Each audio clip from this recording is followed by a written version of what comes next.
My name is Ian, and welcome to my channel on home construction for people who have never done this before. Likes or follows appreciated. And actually, I thought before I got into the details about constructing a home and planning for construction, it's a good idea to understand the property that I was working with. And this is a log cabin built in the 1920s. This particular plot has been in my family since 1961. This house, while it looks very quaint, and had a fantastic view of the river, also had some major issues which actually prevented us from restoring it or reconditioning it. And I'm going to be talking a little bit about that. But let's just take a look at the plot of land and where we were located. And maybe a good place to start is actually this map. This is a survey map when they put in a sewer system maybe 15 years ago.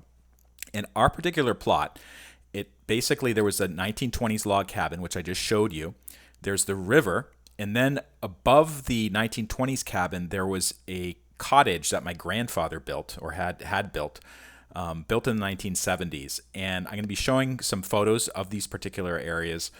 And just one thing to note here. See how close that this particular cabin is to the shoreline? That's actually out of the current zoning codes right now. You can't build something like that anymore. But because this particular house was built before there was zoning in this area, it was still there. But the fact that it was outside of the code now, that presented some problems later. And I'm going to be talking about that in future videos. But let's go back to the photos here. So this is the 1920s cabin. Very simple, one story. There's no foundation under here. It's basically skirting and some wooden posts that are holding things up. And I'm going to show you something that was kind of starting to compromise the integrity of the structure later on. And you can just see the corner of the 1970s cabin here. The other thing I'd like to draw your attention to, there are cedars everywhere. So see, this is underneath this soil here. Maybe it goes down about 6 inches to a foot.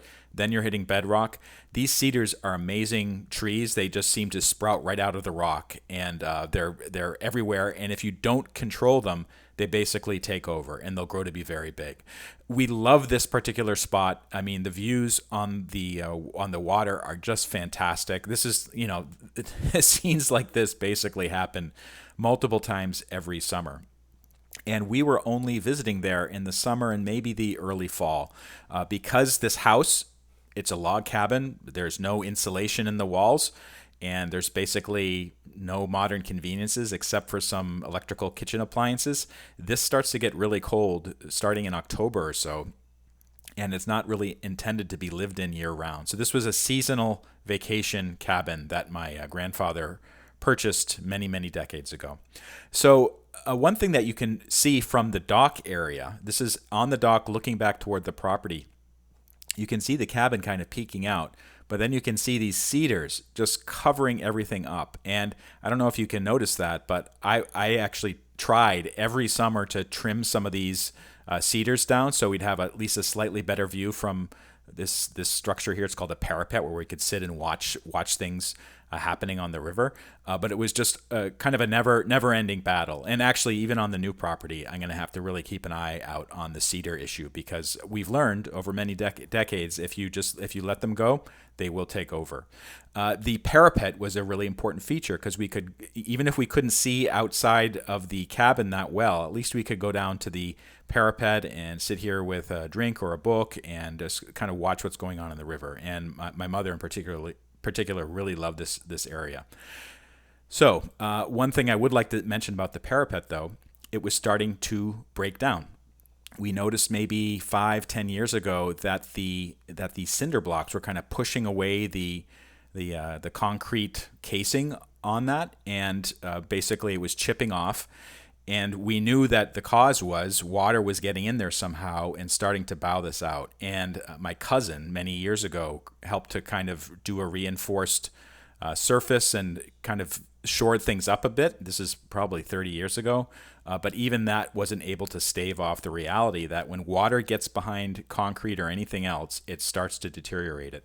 One other thing I'd like to draw your attention to, this box here, inside is a water pump. And like many old camps on the river, we were taking water from the river for just flushing the toilet and watering the garden and things like that. And it's legal to do so, but it was a pain in the neck dealing with this pump at the end of every season because it can't stay out here on the freezing dock, so it has to go inside. It has to be drained, and that was getting to be a bit of a problem as well.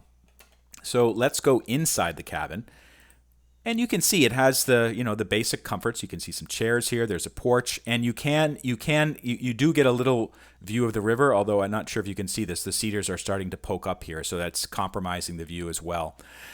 This old wood burning stove. This was built probably at least in the 1960s or 1970s, and maybe it even came with the house.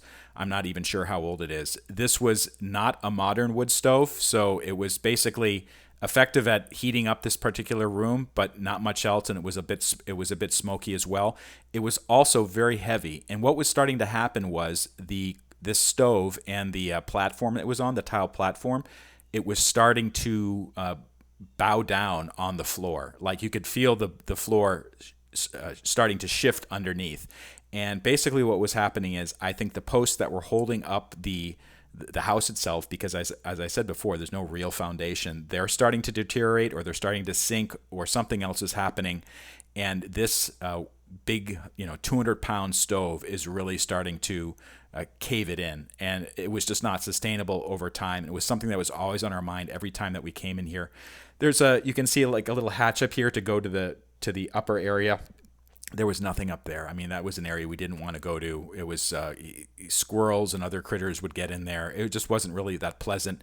And even though this is kind of a very basic room for reading a book or maybe doing a little work or having a chat, and certainly the porch here, we were always out there, or eating or talking or whatever. We were starting to feel really constrained by the fact that this was a very old house with not many conveniences, and there was lots of issues cropping up, such as the stove starting to cave that in. If you went around other parts of the house, this is the main bathroom. I can't even get in there to take a picture there, but it was just really tiny and cramped. There's no way that something like this would pass any sort of code inspection now. For one thing, the window's too small, and there has to be a method of egress other than the door. You can see that the roof, this drop ceiling, is starting to deteriorate as well. There was a shower stall. It was really primitive and hard to use, and it just really wasn't that ideal. And then going down here, this is one of the bedrooms. It's basically a bunk room. Kids could use it, maybe up until the age of about 13 or 14, but after that, it was just too small for anybody else to use. And you can see that basically we're using this room for storage because it's not really useful for sleeping. And even the kids didn't really like sleeping here either because, it was a little bugs would get in or something else. So this was really a house that was it kind of lived past its usage for us, and for reasons I'll explain in other videos, it was really difficult for us to even consider refurbishing this. One other thing I'd like to mention is the 1970s cabin that my grandfather built or had built. And this, you can see, it's a very simple structure. So there's basically a bedroom here. There's another small bedroom in the middle. And then they put a kitchen on the outer edge facing the river, which I could never figure out why they did that. Because if you opened the kitchen window, you had kind of a slight view of the river. And the bathroom had a view of the river too. But the bedrooms, where you'd expect that people would want to look out over the river, was just looking back at this yard. So it was not ideal. The electricity was miswired, or there was some other problem with it. So this was really just a kind of an excess overflow space when my grandfather built it in the 1970s. So when we visited him, and my grandmother, we would stay up here. But it also kind of outlived its usefulness. This deck was starting to crumble. And then these cedars, they just got out of control and were really blocking everything. And, it's easy enough to say, well, cedars, you can just cut them down. It's true. We could just cut them down and we have the view back. But that doesn't take away some of the other longstanding issues with both of these properties, starting with the fact that they're just really not intended to live in for more than the summer season, and maybe a little bit into the spring and fall too. And the winters up in this part of the United States, they're really, really heavy. You can't stay there that long. There's no modern conveniences other than electrical kitchen appliances. and there was a lot of issues with this. So we talked a lot about reconditioning this or rehabbing this, but we came up against some issues, and I'll talk about that in another video.